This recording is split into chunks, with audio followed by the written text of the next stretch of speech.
Hi guys, I'm Dr. Sunil Sharma. Today's topic about sudden sensory hearing loss. Okay, this is very interesting topic. So this is sudden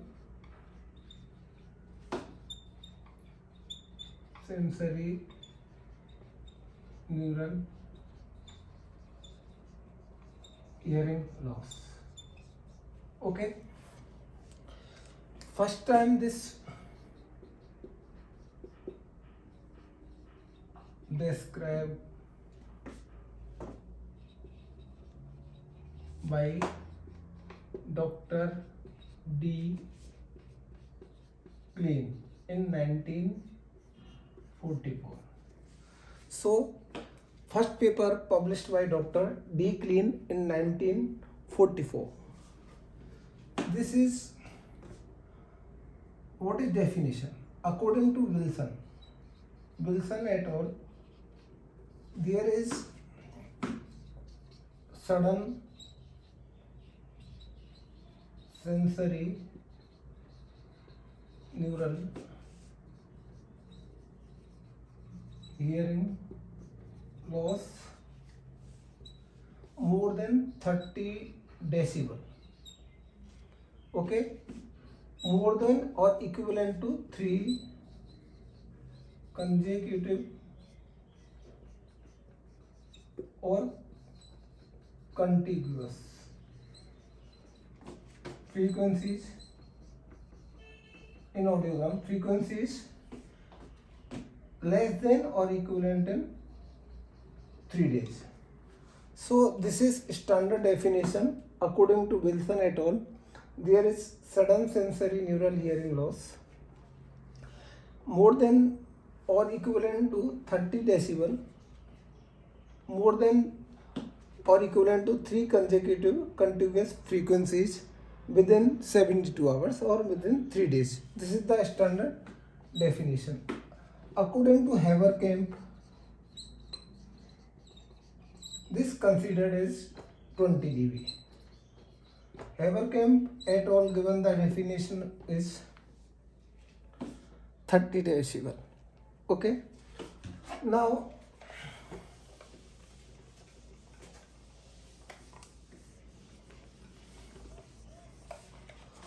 according to the Japanese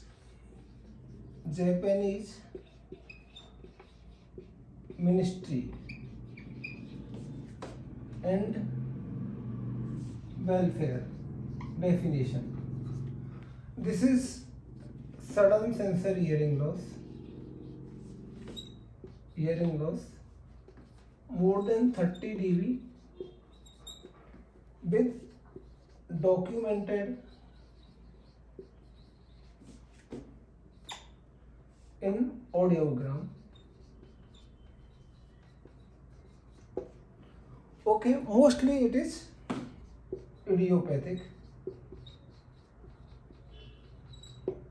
in 99% of cases, which is not found with associated symptom. No known factor known. No pathology proven. Without any pathology, this is sudden onset more than 30 dB, documented audiogram or idiopathic, it is 99% no cause is proven. Associated with tinnitus and vertigo. Tinnitus is found about 70% of cases and vertigo is found about 30% of the cases. Whenever vertigo is present, you should consider this bad prognosis.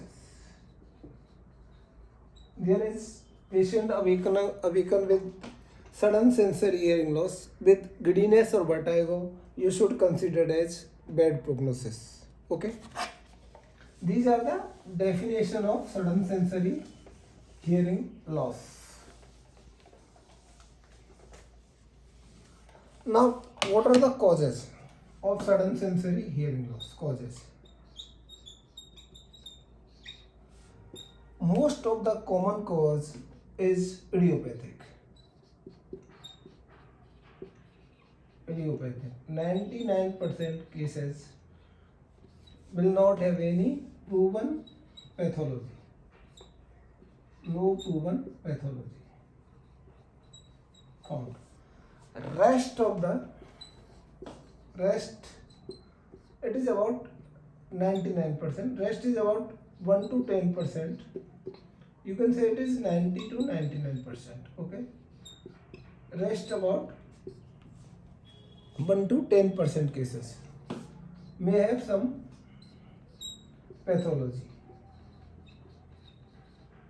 Like you have to rule out like common pathologies are.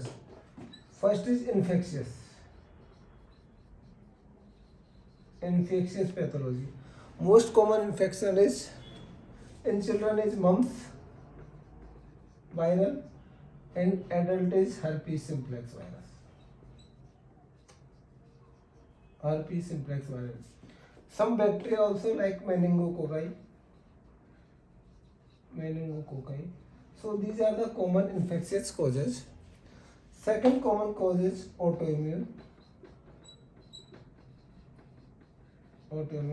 Like bilateral sometime. It is mainly unilateral. Idiopathic sensor is 99% unilateral. Okay. Some cases autoimmune like rheumatoid arthritis, that is Weisner's granulomatous, PAN, polyarthritis nodosa, and granuloma erythematosus. These are the common autoimmune disease, common causes. Like toxic. Some anticonvulsant or amyloglucoside drugs, drug-induced toxic. Trauma. Fourth common cause is trauma. Trauma like head injury,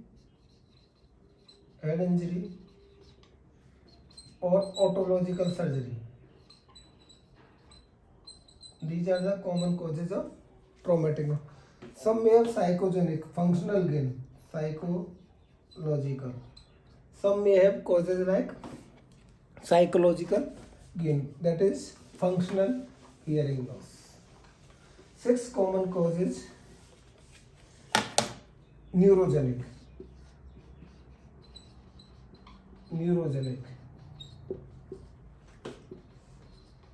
Like multiple sclerosis, and another common cause is CP angle tumor. These are neurological cause, or some vascular causes like cochleitis due to viral induced, or cardiovascular accident, or maybe CV stroke. These are the common vascular causes, mostly involving ICA. Blood supply of inner ears, anterior inferior cerebral artery. So that's why there is spasm or emboli involvement of the ICA. Okay. And sometimes barotrauma, like in traumatic injury, also barotrauma is common causes. You have to rule out all these causes. And last one is metabolic. Most common causes: diabetes mellitus, hypothyroidism. Okay. And autoimmune also, Cogan syndrome. All these you have to rule out. Now, what are the investigation? Now, if you see this hearing loss, it is equal in the male and female. Idiopathic. Now talk about idiopathic. Sudden sensory hearing loss. Patient come to you with history of sudden awakening, having unilateral, mostly 99% unilateral hearing loss with tinnitus or vertigo. So incident is common, male and female is equally found. Right and left equally involved. Unilateral bilateral, 99% unilateral, and 1% is bilateral. Okay. Age, most commonly 50 to 60 year of age group is involved.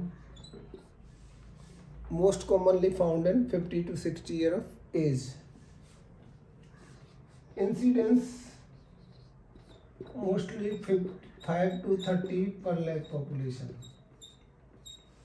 So incidence or prevalence about 5 to 30 per lakh population. So this is a commonly asked question. It's common, equal in male and female, right and left are same involved, and unilaterally is most common 99%, bilateral is 1% only. Mostly age is 50 to 60 year of age, and incidence 5 to 30 per lakh population. Now talk about main investigation. Investigation.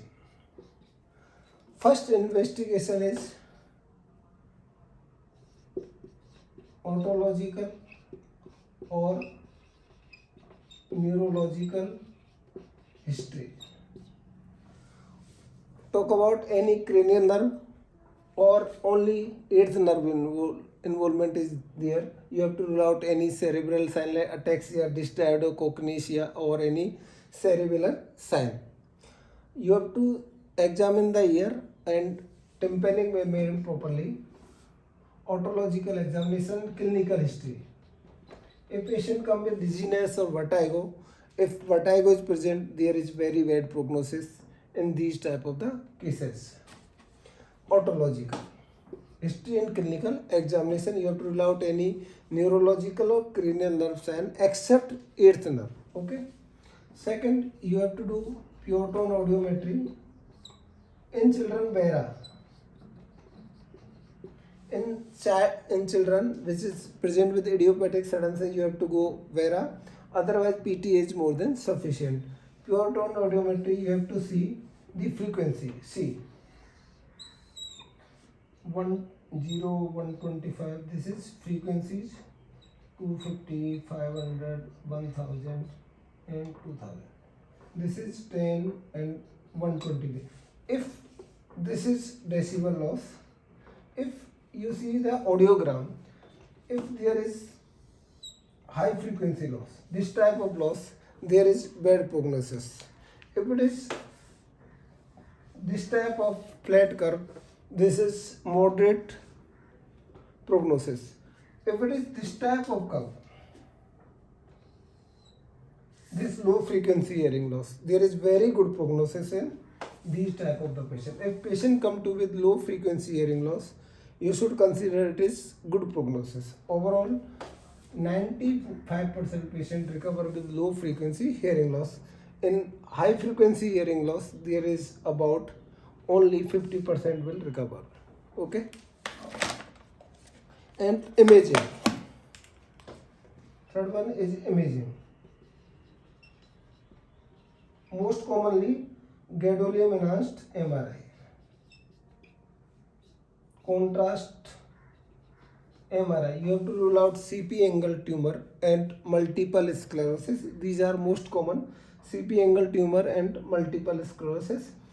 MRI is best choice. If you want to operate or anything do in the ear labyrinthectomy and about you have to rule out previous surgeries, then you have to do CT scan.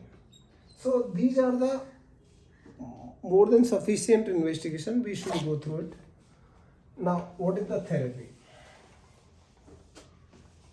Now, I will talk about before therapy some prognosis criteria. If it is bad prognosis, this type of sudden sensory hearing loss present with bad prognosis. First, if it is age more than 50 decibel, 50 years. Okay. If it is hearing loss in higher frequencies, higher frequency hearing loss. Patient associated with vertigo. vertigo. If patient come to you with vertigo with sudden hearing loss, there is bad prognosis. Fourth one is present to you more than 1 week. If patient come after 1 week of presentation of hearing loss. And last one is any comorbidities, like if patient having a smoker or alcohol, chronic intake alcohol, then these are the bad prognostic sign.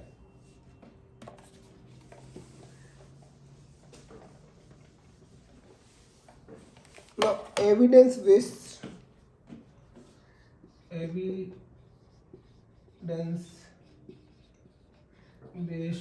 medicine for idiopathic sudden sensory hearing loss. Okay, the therapy of choice is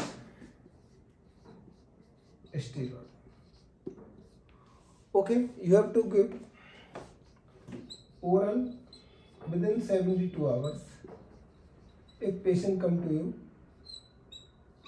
1 milligram per kg. Okay, so 1 milligram per kg you have to give prednisolone, methylprednisolone or dexamethasone, whatever you want to give. But best is, according to me, is methylprednisolone. Orally methylprednisolone. Okay, you have to give 0.5 milligram per kg. Methyl oral or systemic therapy, like you have to give orally methylprednisolone, then you can give prednisolone and you can give dexamethasone. These are the therapy of choice. If I talk about me, I am giving, if patient come to you within 72 hours, I will check BP and sugar. If BP and sugar is normal, then I straight go for injection Dexona 4 cc 16 milligram. IV straight with antacid like pentoside. Then I will follow this treatment. So if patient coming which is having normal sugar and normal BP, you straight away go for injectable Dexona about 4 cc 16 milligram straight shot, then follow this oral medication. Okay, this is evidence based medicine. You have to follow. The steroid is therapy of choice. If you are not using steroid, the improvement chance is less than 50%. If you are giving steroid within 72 hours, your patient improvement chance is about 50 to 85%. With steroid, your prognosis is good. This is evidence based. You have to give steroid with antacid. Rest of the medicines, if patient having diabetic or not improve within 10 days of your oral steroid, then you have to switch to second best therapy is tympanic Dexona or steroid. But Dexona I am telling you because dexamethasone is better than methylprednisolone transtympanic doses because it is less irritable in perilymph. So you can give easily in local anesthesia. You apply the 4% xylocan over drum and you can give trans under microscope transtympanic.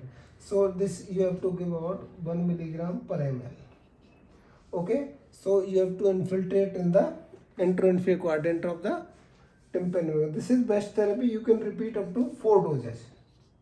So you have to give every week 1 milligram per ml in the transtympanic approach. This is best therapy. Okay, if you are using this therapy, because ultimately the concentration of perilymph depends the treatment. So if you are giving transtympanic Dexona, you should not use oral because it's safer in the diabetic and hypertensive cases. You can give locally transtympanic Dexona 1 milligram per kg.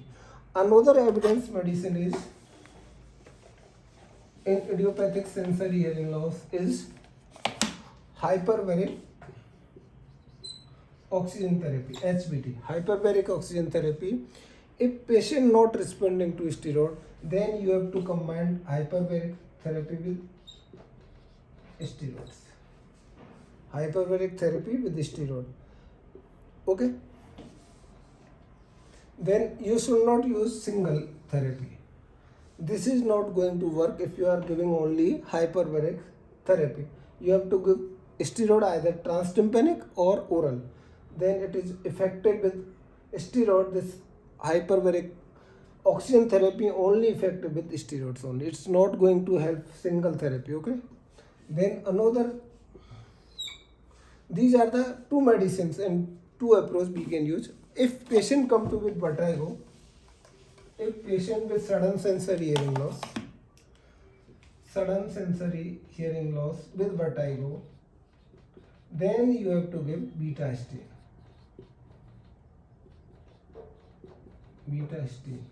And you have to give full dose, 24 milligram BD, not 16 milligram TDS. You have to give 24 milligram BD if present with vertigo. If no vertigo, no beta-estine. Simple. If patient come to with tinnitus, no therapy is going to help. According to evidence, this tinnitus is not going by any medication, so you should not use any medicine for tinnitus. You should explain the patient your tinnitus may go, may not go with this hearing gain or loss. It doesn't matter, but tinnitus will come or not, we don't know.